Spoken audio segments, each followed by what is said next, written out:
Hi guys, welcome back to my channel. Today I'm going to talk about something that is, I think, really relevant in language learning, and it is about how to reach proficiency in a foreign language. I get asked this question quite a lot, I must say, and so I decided to make a video about it and also to write two awesome articles that my friend Kevin Morehouse and I wrote together. So you can see the first part if you click on the link below. This video relates to the first part, and it gives you a definition of some terms and gives you the framework within which we're going to elaborate on some cool strategies on how to reach proficiency. Now, without further ado, I would like to tell you a little bit about the concept of fluency and the concept of proficiency. Now, for me, fluency, and once again, I would like to stress the fact that fluency is a term that is difficult to define objectively, so I'm going to give my own definition. For me, fluency means to be able to use the language smoothly. That is, you're able to talk to people, you're able to understand what people tell you, but this doesn't necessarily imply mastery of the language. It doesn't necessarily imply that you can do everything perfectly without mistakes, or being able to read books or talk perfectly at conferences, as we will see in a little bit. So to make a long story short, for me, fluency is the capability of communicating, so talking and also understanding what is being said to you in day-to-day conversations. While mastery is something that is related more to with the term proficiency. Actually, proficiency is a term that implies a higher level than proficiency. So bear with me with this definition.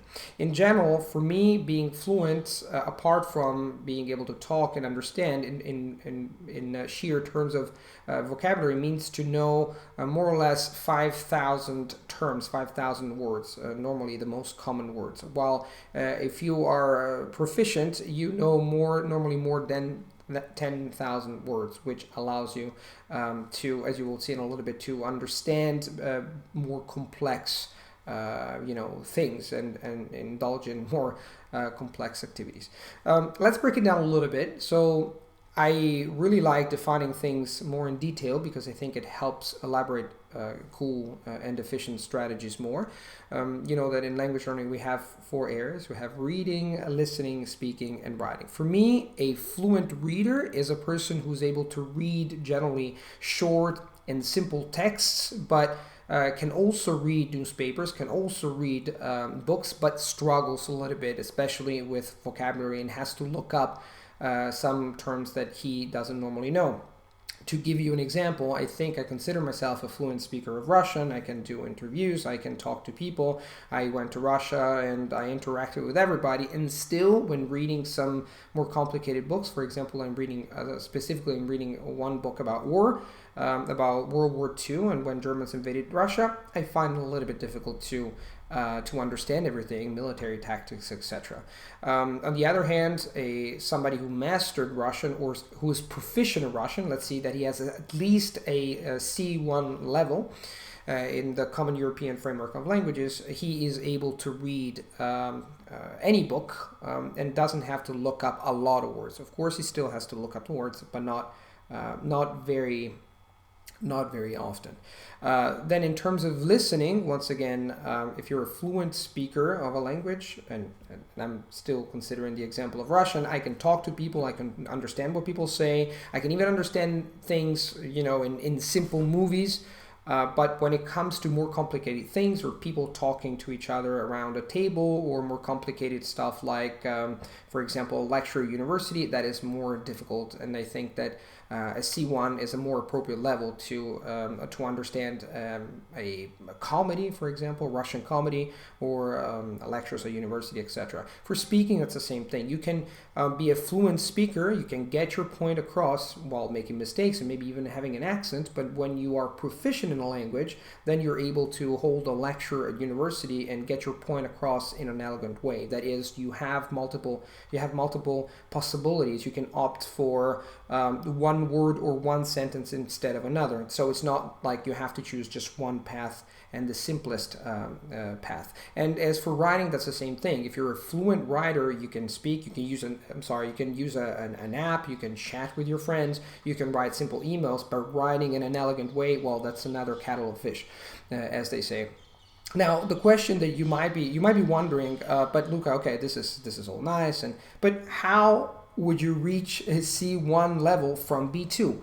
Well, first of all, I want to tell you that the reason why a lot of people get stuck at this B2 level is because they feel comfortable with it. When you reach a B2, well, you can do a bunch of things. You can even live in the country. You can go to a bar and talk to people, interact in conversations, and multiple conversations. Yes, of course, you might struggle a little bit in certain regards, but you have started already enjoying the language. And so you tell yourself, you know what, I don't need to do that.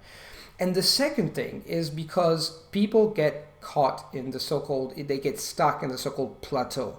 They use this in linguistics. You can also use this term when you literally hit a wall.